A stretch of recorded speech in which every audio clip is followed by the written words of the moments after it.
right, we're trying this again. Yet another day of finding out what YouTube's going to have go wrong with the tech. So thank you so much for your patience and welcome to the live stream. I hope you're having a lovely day. Hopefully it's nice and cool out, it's nice and chill, and hopefully this time the audio works. We've done all the checks we can. It's just doing what it's doing. Gotta love the internet. Sometimes you just gotta roll with the punches. All right. So, okay, yay, audio's working. All right, gonna give it a few seconds just because that was a mess. I hope that we can find it. I hate having to quit stream like that. Like, there's no way to go back into the previous link. Yes, yay! Thank you, Lee, for being patient there. I'm really glad now that when I do the announcement, I'm like, hey, if you can't find it, go here. We don't want to necessarily call it skilled, but talented at finding tech issues. It's actually like a whole ongoing thing. If you want someone to do like quality assistance checks that are like the things you did not think you would have a problem with, I will find them. I will find all of them. All the really weird little things. Like, actually, one of the first professional emails I wrote was because my laptop was crashing over and over due to this program called Morphobank. And Morphobank's a really cool program, actually. It's a cladistics analysis software. But I had to then go email the then head of the UBC Director of Zoology, and I was 19, and that email was 3 sentences, and it took like 3 to 4 hours to write. And of course, I got the reply in like 5 seconds. It was great. Gotta love your first professional email. Okay. Back on track. Yes, hopefully your first professional emails were much chiller. But yeah, so today we are going to be talking about Trader Joe's snacks. I'd been putting off talking about Trader Joe's mainly because they were kind of union busting. As in, like, they've actually had, I was checking this up before this, and they had a whole thing where it got proven that they were doing union busting tactics. But even in spite of that, they now have a union. It is called Trader Joe's United. They seem really cool. They're working really hard. They have at least 4 states covered. So go Trader Joe's United. Yes, I actually haven't looked at Morphobank in a while. We could talk about Morphobank instead. I do think Morphobank's really cool. Like, if you're interested in all evolutionary biology, a lot of the research now is done with Morphobank. It's super cool, but that's not today's conversation, as tempting as it is. I haven't looked at it, though, in like a decade, so I'd have to actually review what they've currently been doing. Like, they've done so much since I was barely beginning to work on it. Okay, so we have snacks. We have hot water. We have all y'all, and we can figure this out. Okay, so back on track. So I have a variety of stuff. I have a Uganda 85%. It is a 3-ingredient bar. I'm like, I don't remember what this has. 3 ingredients, yes. It could have been a 2-ingredient bar, so 2-ingredient in the chocolate industry would mean just cacao nibs and sugar. This one has additional cocoa butter. It's nice and legit. So we'll see. I'll be doing this first because 85% otherwise will trash my palate. I've also got the teeniest chocolate chip cookies. I mean, this feels like a TikTok trend, but sometimes you just gotta try stuff because it sounds fun, and this is kind of cute. I also have their brookie, which is a brownie cookie, which is cute. I picked up their cocoa truffles. I'm a little concerned, to be honest. We'll get into why, but this was like the fancy dessert when I was a kid. If you wanted to be like the fancy host, you would give these as a gift, and I should not have read the ingredients first. They're not bad. We'll get into understanding the ingredients coming up. Yeah. I also loved them like a decade ago. Like, this was definitely like my jam when I was a kid, and when I was a kid, like young adult, and I wanted to feel like a grown-up hosting parties and being fancy. And then, of course, just because I could, I have a whole coffee cake. I'll deal with that. I've got another fork. We're all good. This is why you bring spares. Okay. So we'll try all of these and see how we go. But yeah, actually, how are you all doing? I hope you're having a lovely day and getting some nice treats as I figure out what's going on with this bar. I was skimming this chocolate ahead of time, but I hadn't actually really looked at it because I didn't necessarily want to be doing research before live. I know I should, but when I saw this immediately, there's a couple brands it could be, and I kind of just wish that they would say so. That is, I don't know how well this can be read, but it says it's from a third-generation chocolatier. So a third-generation chocolatier who works with Uganda and has a partnership with Uganda. It's going to be pretty limited who it is. There just aren't very many bean to bar brands that are even approaching 30 yet. So that's a third generation. It's more likely to be one of the larger Couverture brands, maybe Cacao Brie or Calabo. But I actually got my first bean to bar chocolate at Trader Joe's. Let's see what Naya's saying. I made myself rest properly today. Now I'm nibbling at Lisa Abram 42% milk. Nice. If you haven't had Lisa Abram before, they are actually super cool. Okay, I want to geek out about them. Then we can talk about Trader Joe's, but Lisa Abram's so cool. So most cacao in the world that you're going to see in chocolate is farmed. Lisa Abram is one of the few makers in the world who works exclusively with harvesters of wild cacao. And it's actually even cooler than that, in that Lisa and her team, they've all been working together to better train the folks who are doing the harvesting so that they can sell any spare and make more money. So I think that's very cool. And Lisa Abram's just good chocolate all around. It's very much like a pastry chef wanted to make chocolate. The inclusions, the mix-ins are very snacky, and I think they're fun. Yeah, so, wait, I hope you would know that. It should, like, Lisa Abram's story is all over the back of their chocolate. It's super neat. Like, usually, each harvest is usually from a region, not, like, a specific farm for that. That's why they'll have the map of Brazil in the back of the bars. I think it's cool. Okay, so why I said that I got my first bean to bar from Trader Joe's. So if you've watched this channel before, you'll see me say my first bean to bar was Ashkenazi. And that is true. But that's the first bean to bar chocolate that I knew was bean to bar chocolate. The very first was actually from Trader Joe's because the one in our area carried Valrhona. And so, like, the fancy chocolate in my household was Valrhona from Trader Joe's. And I had no clue. I was, like, super young. I was taking French class, and our madame was like, we're going to make truffles, and here is this excellent French chocolate, and you must use it if you can find it. And I'm like, gotcha. Fancy French chocolate, good. And I saw it for, like, $2-3 at Trader Joe's, and I'm all, yoink. So that was my very, very first experience with bean to bar chocolate, but I had no clue. I just thought it was very tasty. And they didn't even have, like, super... Like, okay, backing up. Valrhona makes a freaking ton of chocolate. Like, a ridiculous amount. And when I think of Valrhona's main line, you have the Manjaro, Guanaja.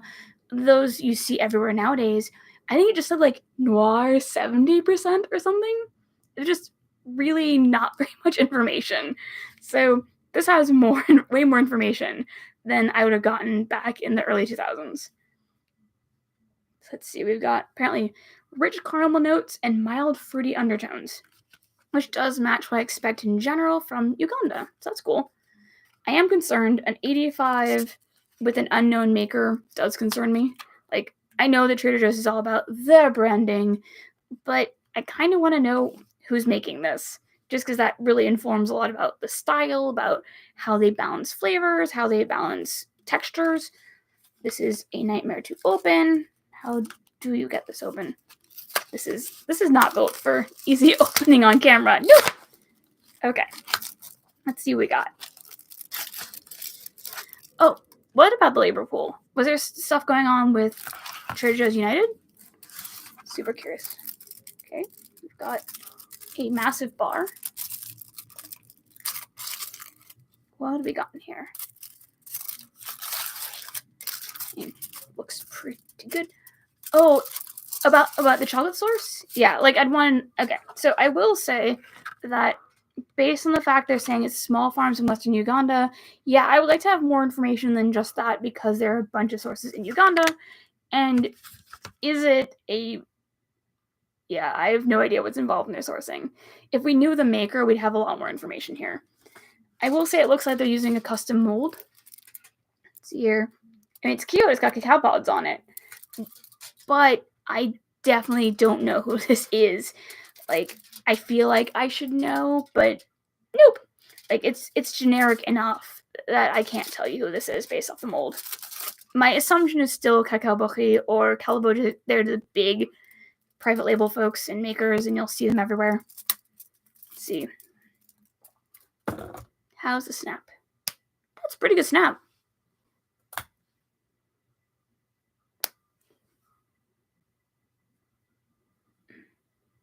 Not smelling a whole lot. With 80s, I am pretty forgiving on how much smell, but not a whole lot. Yeah, just kind of musty, kind of fruity caramel, but really, like, I have to fight to smell anything. Cheers.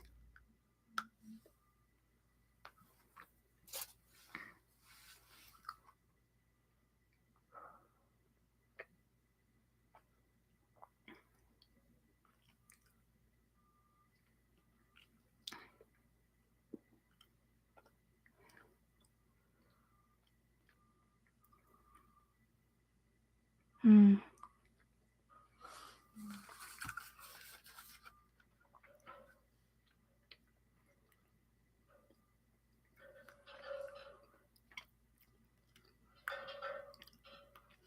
This bar is very astringent and very vinegar sour.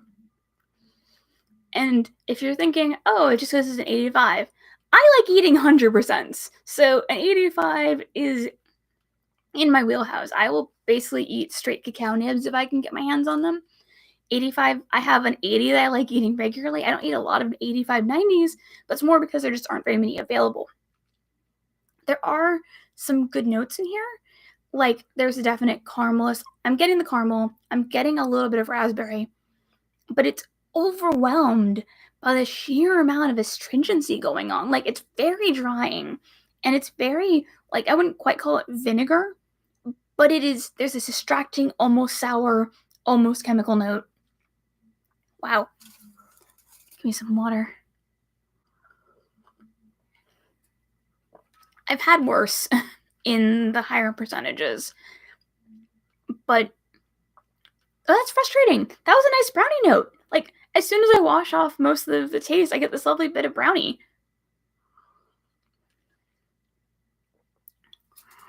Yeah, like, definitely have, like, can feel how much you're trying to be diplomatic. I'm frustrated because there are good notes in this bar. It's just like, it tastes to me like, I'm wondering if it's the cocoa butter. There's just this sourness, the back, that doesn't taste like an over roast to me, but tastes more like an offness. Yeah, okay. We have to talk about, like, how I recommend. So I kind of have two categories. I have my personal recommendations, the things that I will eat and enjoy, and my professional recommendations. And there is some wiggle room for a professional just because I'm a snooty boot and I'm aware that I'm a snooty boot. Like, I'm really particular about what flavors I like. There are brands of chocolate out there that are fantastic, like award winning, and they aren't my personal jam. And I'm very aware of that. Like, we're actually discussing it, my spouse and I, because there's a brand that I just cannot, it's not my thing, but they're amazingly skilled makers and they have some great bars. They're not for me. And so I try to be really cognizant of the fact that, not every bar is my bar. And I do try to give some flexibility if I think there's potential there. This I'd want to retest just to make sure I don't have, like, an expired cocoa butter situation, because there is a definite offness, but it doesn't taste like it's out of temper or in, like, a bloom situation. It's just like there's something in here, but it's so lost by that sourness. Like, and it's got a strong finish on the sour. Like, I would not professionally recommend that bar, but I see that there's potential there, and I'd want to see if it's just a one-off because I haven't had anything else in the chocolate line recently. Like, it could literally, that's why I also like doing multiple tests when possible, because it might just be one bad bar, and I don't want to be like, oh, never, no touch, just from one bar. It's not fair. That is, wow, that being said, that is a lingering finish. Thank goodness for warm water.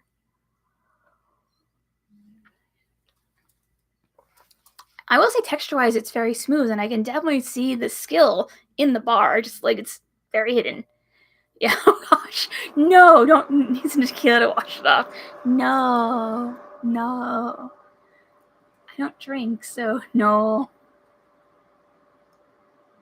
That being said, I do know some folks that are really into chocolate and tequila pairings, and I have seen a lot from Cuna de Piedra with that. I no longer know my tequila. I actually once took this whole massive tequila tasting glass. Is it over here?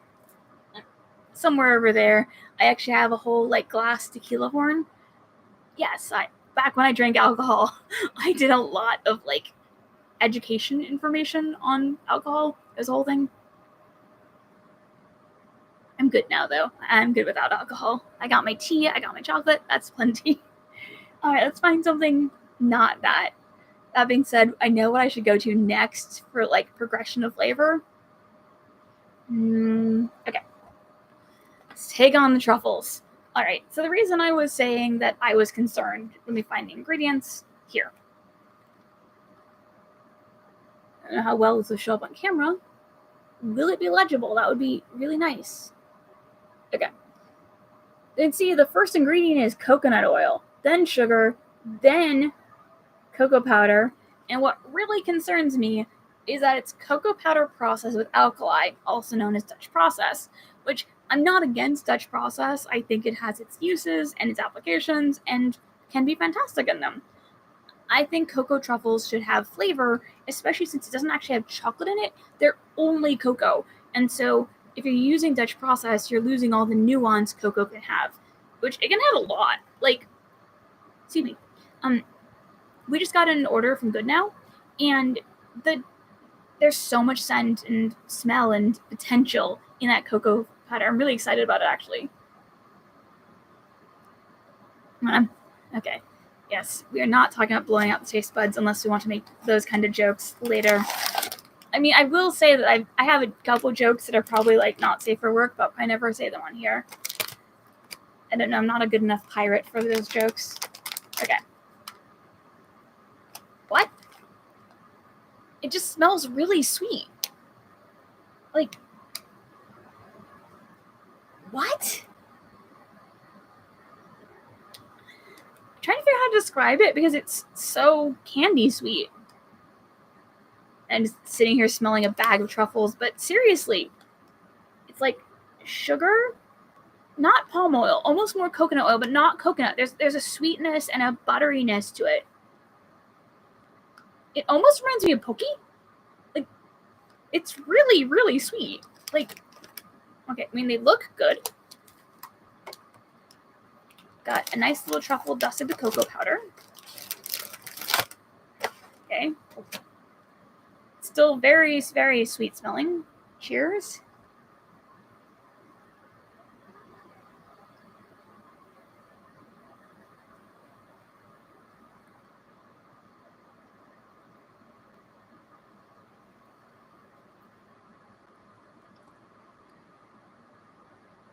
It's so sweet.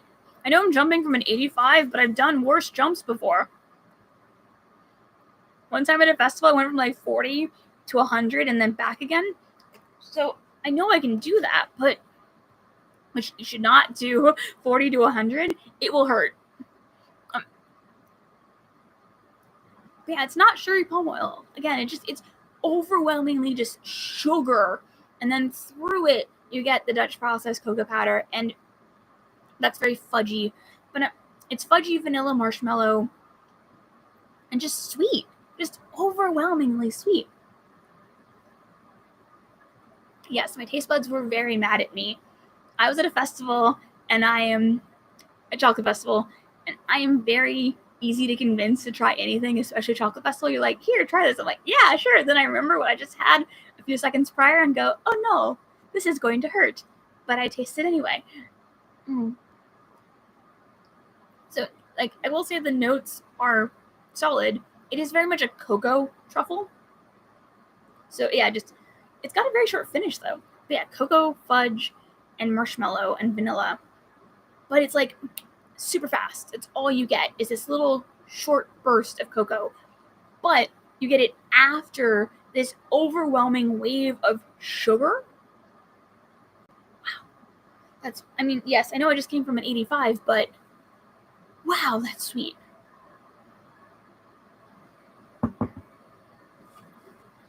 Yeah, I feel like, one, I don't feel like anyone should, what I'm trying to say, if you're interested in truffles, they're absolutely worth learning to make instead of this. Like, I think if you want to just have them ready to go and you like sweeter desserts, this, if you're used to like Dove chocolate and Hershey, this will feel very dark and indulgent. I totally get that feel. But like if you've had peanut bar chocolate, it's just going to taste like sugar. And so instead, learn to make ganache. It's actually really easy and awesome. Ganache is the center of truffles. When you have this style, if you're thinking of little chocolate truffles, it's just ganache. Ganache is merely, all it is 2-to-1 chocolate to cream. That's it. And you heat it up. You just make sure you don't get any sugar or any water in it so it doesn't seize. But you can use any chocolate, whatever's in your house. It will likely taste more awesome than this just because it's the chocolate that you chose. This, though, I can see why I liked it as a kid. Like, it feels very fancy and indulgent and a nice treat if you're not able to make your own ganache. Like, you still have to learn to make ganache, and that's still a bit of a skill. Learning to roll truffles is still something you have to do as opposed to having this ready to eat. And this is it's very kid-friendly. Definitely kid-friendly, I would say that. Like, if you have, like, 10-year-olds having a tea party, they'll probably feel very fancy. But in that case, I would just go and get some milk chocolate and have a truffle making thing as part of the party, and it'll probably have fewer ingredients in it. Like, yeah, I think no matter what, you would just not have as much sugar, probably. That was very sweet. Wow. When I was a kid, though, that was one of my favorites, and yeah, I can still see why. But yeah, like, I think 10, 12-year-olds having a fancy tea party, you don't have the time to make truffles from scratch, this is a great way to go. If you have, yep, all out of order. Like, this is the order that makes sense for those two. The rest will probably be, well, now that I've acclimated to the sugar, I'll probably be able to do the rest a lot better, but wow. That was an experience. Okay. All of these should be easier. So we'll try the brookie next. Yeah, if you have any questions, throw them my way. I'm just chilling here today. I wanted to do something that was, I was just curious what Trader Joe's has been up to. Like, they used to be one of my main grocers. I ordered from them a lot. We go all the time. But there's not a Trader Joe's in our area. And so even getting these was a bit challenging. Let's see what we got. I do love the height on these. These are got a good amount of cookie, and they're nice size. Like, if you're doing a double-decker cookie, you don't really want it to be too tall. Let's see. That's massive. You can see the giant chocolate chips and then the brownie layer.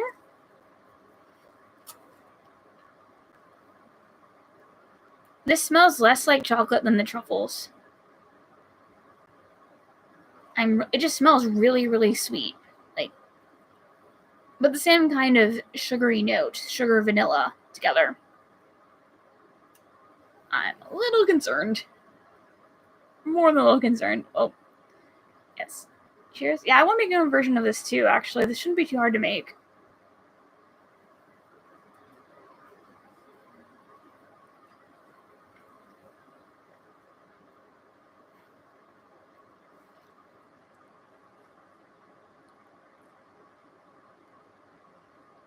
Where's the chocolate? There's like so little chocolate flavor in this. How? Is it in the brownie? Like, what?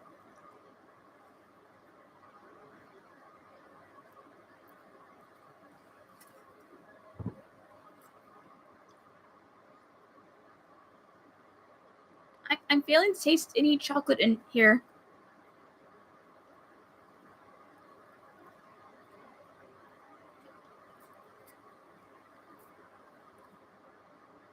I admit I'm confused.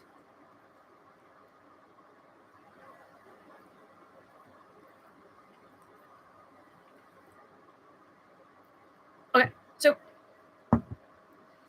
texture-wise, they end up both kind of being in the same rough category of texture, which kind of makes sense. Like, if you want them to bake evenly, you wouldn't want them to have too much of a textural difference.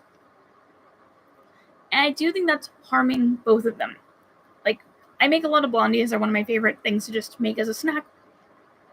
And so the brownie is a bit more cake-like, still dense though, and the brownie or the blondie on top is a bit more fudgy texture-wise. They're both, they're just similar textures entirely.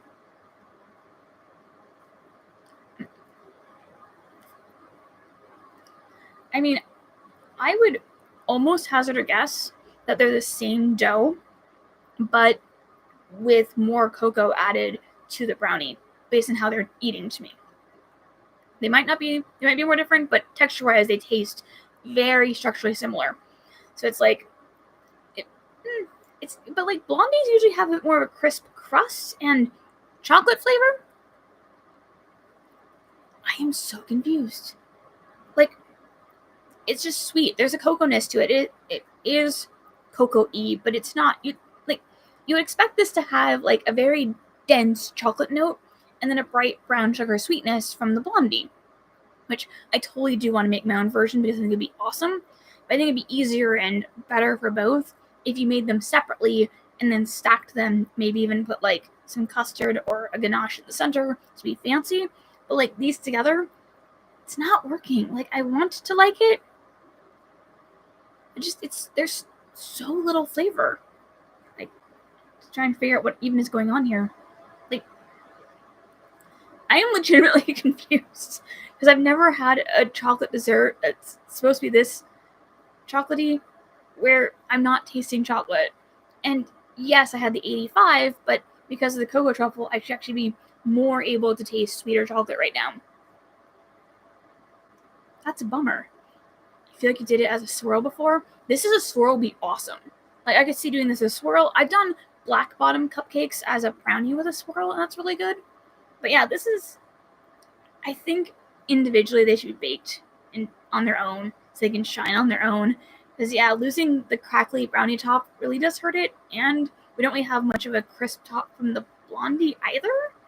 Yeah, this feels like a kid snack again. Like, I think if you like much sweeter chocolate, you'll enjoy it. But for me, as someone who wants really, really deep, dark chocolate fudge notes in my baked goods, it's kind of a letdown. I feel like I could work with some salt, maybe? Like, salt might help a lot. But I don't want to eat more of it. Lessons learned here.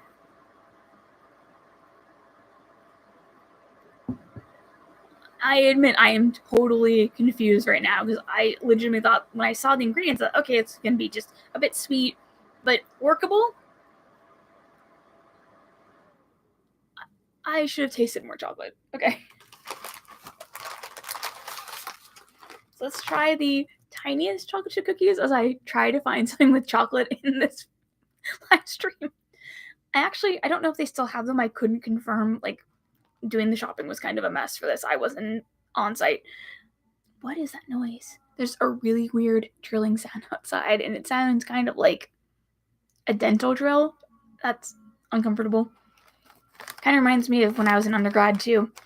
Oh, when I was in undergrad, I was doing some vertebrate paleontology work, and I did actually do, like, micro-paleontology preparation, where you do, like, under a microscope with a dental pick. I didn't work with the drill very much, because I was not very skilled, newbie, but I worked a lot with this glorified dental pick and, like, individual hairs from a paintbrush to glue things together. Maybe the neighbor's house has cavities. Not impossible. Oh, hi, Julie. Welcome back. I mean, we could make jokes about Baba Yaga here, but I don't have any off the top of my head. This smells more like chocolate than everybody else did. Are you kidding me? Like, I got the bag open, and I'm actually smelling chocolate. Only took, what? How many? 4 baked goods with chocolate? 3 baked goods in a bar. This smells chocolatey and buttery. Are you kidding me? I'm so confused now. But, like, I wanted to get the crispy chocolate chip cookies that were thin and coconut based, but I wasn't doing the shopping, and I knew they had these. It's really hard to search for what Trader Joe's has. Oh. No matter what, it's doing what it says on the tin. These are super small little cookies, and they have the littlest, tiniest pieces of chocolate in them. It feels very much built for TikTok.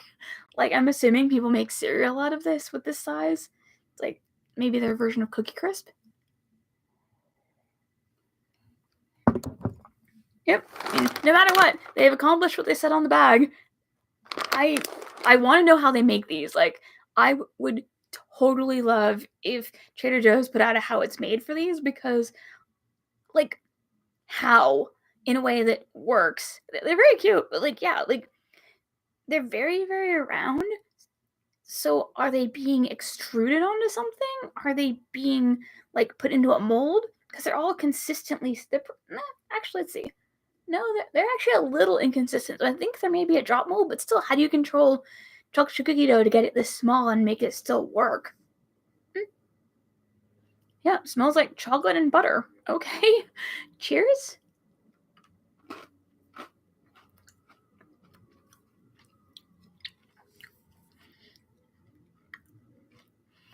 It's kind of like eating Pokey. No, seriously. So you've got the same kind of like shortbready crunch with butteriness. It has flavor. We have actual chocolate flavor. Like, how? Is not a lot of it?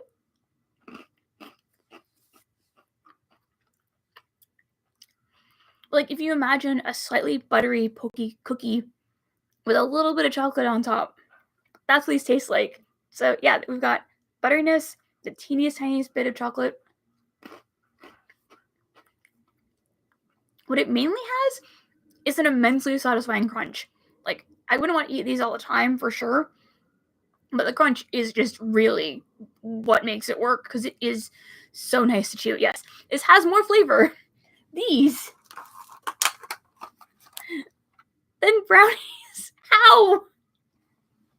I totally agree with you. They're too easy to sit and munch endlessly. I will absolutely close this bag and put it away after I'm done with this. Because yeah, I can just see just eating these all in one go.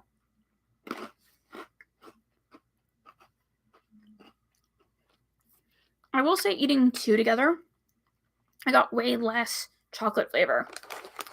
So that's kind of frustrating. Like, I really feel like I'd like to see way more chocolate in this, just to give you more to work with. Okay, yes, the popcorn cookies, these entirely are. I feel like I would rather just make these myself. Okay, so backing up. A while back, I was trying to figure out how to make Pocky from scratch. There were a bunch of recipes online, and I made my own Pocky, and I used whatever chocolate was around the house, and that was awesome.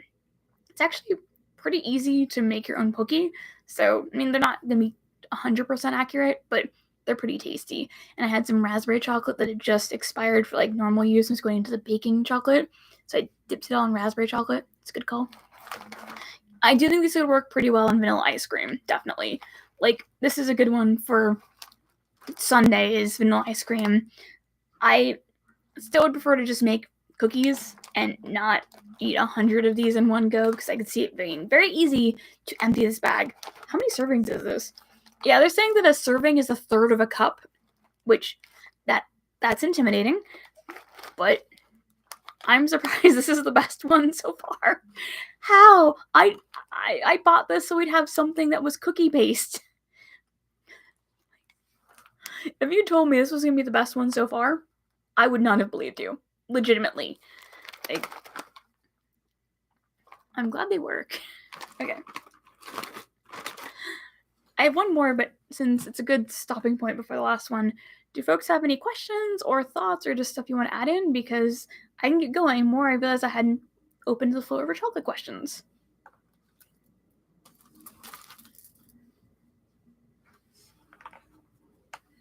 Now I'm nervous about this cake, too.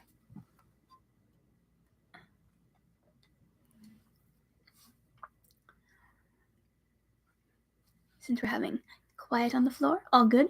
So this is the last thing from today's tasting. I mean, we can keep going, but this is the last of the tasting part. It's their cinnamon coffee cake, and I'm not gonna lie, as soon as I opened it, I was kind of disappointed, because, like, this looks really cool, like, really nice and tall, and then I went and took a slice.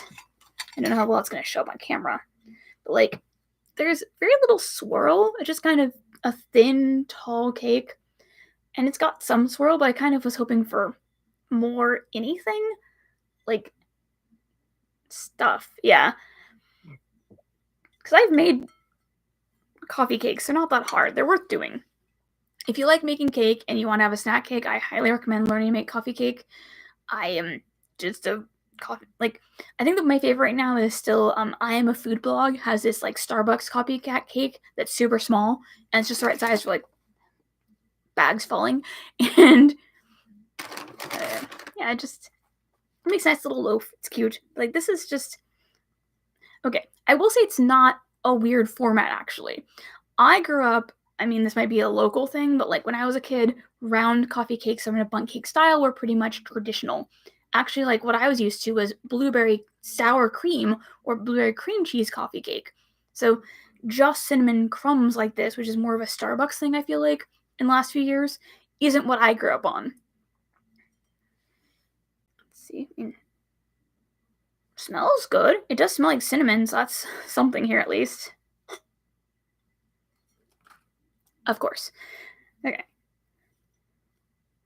Cheers.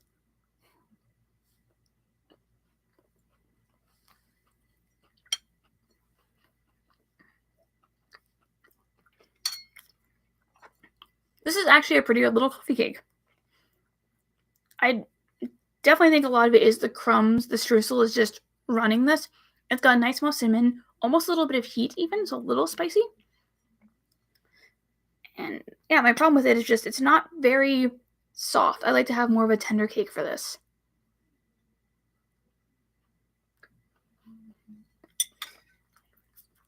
Yeah, because on its own, I expect coffee cake to be not dry, just a little bit soft, but not like bone dry. And this is a little drier than I would like, just because there's so little going on after the crumb layer. Yeah, because it's supposed to be a sour cream cake, so I'd like to see like some sour cream, and there's a little bit of tang, but just the barest hint. I feel like it needs like lemon zest or something just to balance it out a bit more, just because the cake is so bland after the top.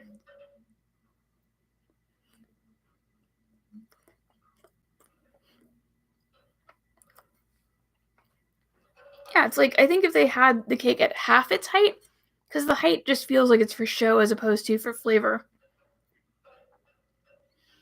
Yeah, it really needs, if unless you have a swirl, so at this height, you really want to have a swirl at the midway point to break up the flavors and have something happening at every single bite point. But because there's only crumbs at the top half and above, and even then there's very little that's actually going down past the top layer, you end up with like 75% that's just cake. And that's really harming this because the moisture is really coming from the streusel right now. I will say it is baked nicely through. Like, it's got a nice color to it. It is definitely baked, and it's not like a genteel yellow golden here. It's not Costco golden, which is its own thing and no shame, just it's a style. And I do like that they baked it to that level where we've got some caramelization on the outside. But yeah, it's just the lack of streusel is really harming this.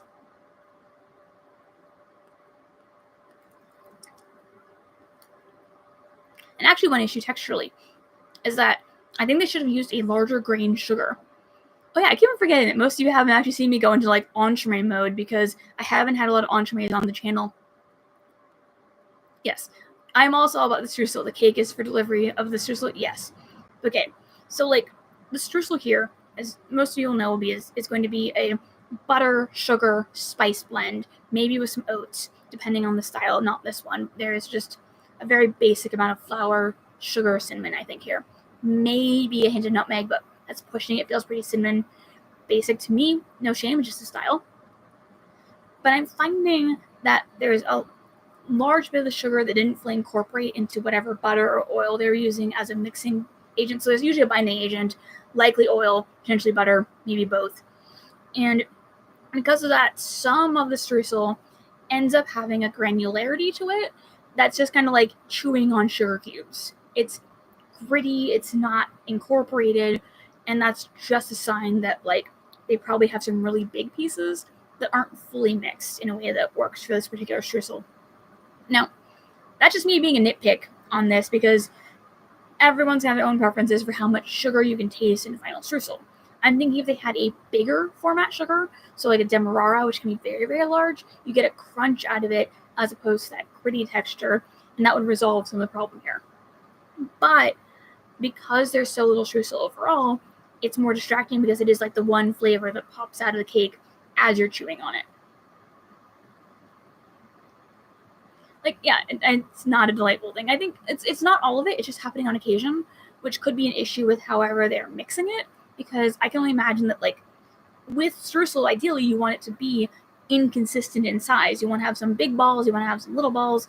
I'm sure it'll be clipped out of context down the road, but you want some little bits, some big bits, so you can have that nice crumbly top on top.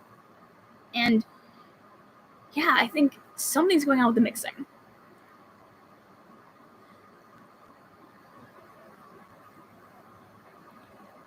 But I don't think this isn't salvageable. I think maybe they've had a crumb swirl on this in the center, or it was a shorter cake. Because I kind of get going tall. Like, it looks really fancy. If you're someone who's bringing a host gift, or you want to look like you're being extra special, having a really tall cake is a unique thing. Most people are going to do sheet cakes or cupcakes. So having this nice tall cake, you're going to look fancy. And who doesn't want to look fancy bringing a host gift? But I think if I was making this at home with a bundt cake, I would 100% have a middle streusel layer, which would resolve most of these issues. And then maybe a hint of lemon zest. I think a little bit of it would really help make the sour cream sing more. I don't want so much that it becomes a lemon coffee cake. I want enough that it just gets a little hint of flavor. Also, I would just put chai masala in here, to be honest. I've been chucking chai masala into everything because it's awesome. We have Diaspora Coast chai masala, and we're just like, oh, we need cinnamon? Chai masala. It's great. Like, if you can get your hands on it, they have some sales every so often. It's been really good. We also really like Burlap and Barrel also has a good chai masala, but it's turmeric based. And so that one's not our favorite for baking because the turmeric is just going to overwhelm everything usually. Diaspora's is more fennel and clove and nicely spicy cinnamon. It's a good baking chai masala. It's very good. But yeah, I think I could probably make this at home and make it more fun to eat. I don't have anything though that will let me go tall. So if you don't have a lot of baking experience, I get the coffee cake can be intimidating. I feel like a lot of desserts are strangely intimidating at first. Like, I used to think desserts on the whole were a lot harder than they are. I mean, like, yes, I'm not trying to be Omri Gouchon over here, but in general, I think they're less intimidating than you'd think. It just feels intimidating at first. Which is, that's how I ended up taking a class on pie crust, and I was like, this is it? This is what I've been scared of for like 10 years? Nah. I was so scared of pie crust, though. But nothing like working on making pie crust for an afternoon to get over your fear.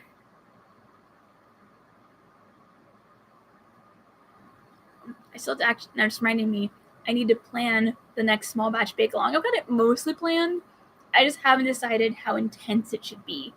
So, just in case for folks watching later, the small batch bake-along is a baking challenge that I host. I host it roughly every other month. And we just finished one on pie crust, and I'm going to be working on the October one, which will be Face Your Baking Fears themed, because that sounded funny, and it's an excuse to make, of all things, puff pastry.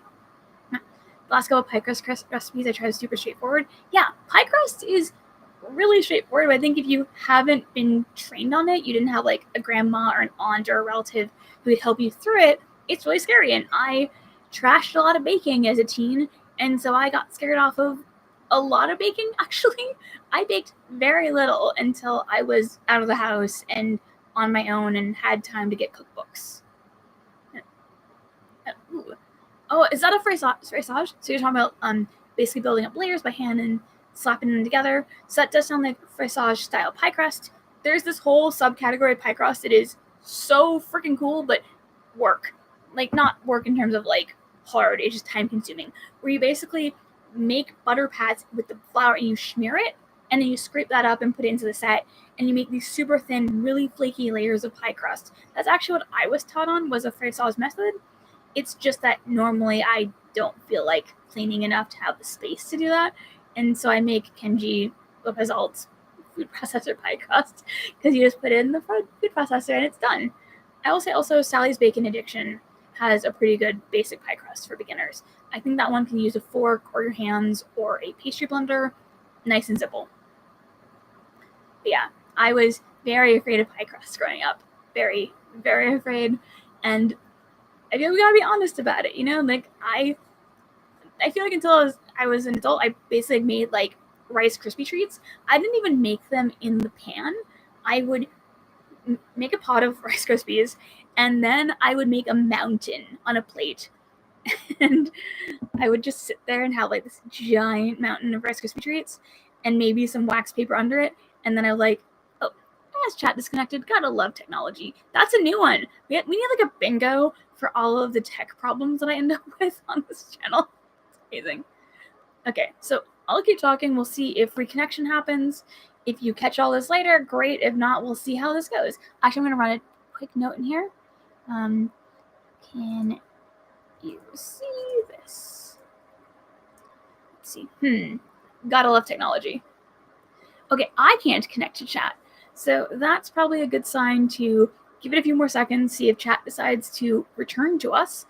Wow, I am amazed. I really am thinking I should get tech bingo cards for these live streams. If you want them, let me know in a not chat way, apparently. Dear goodness.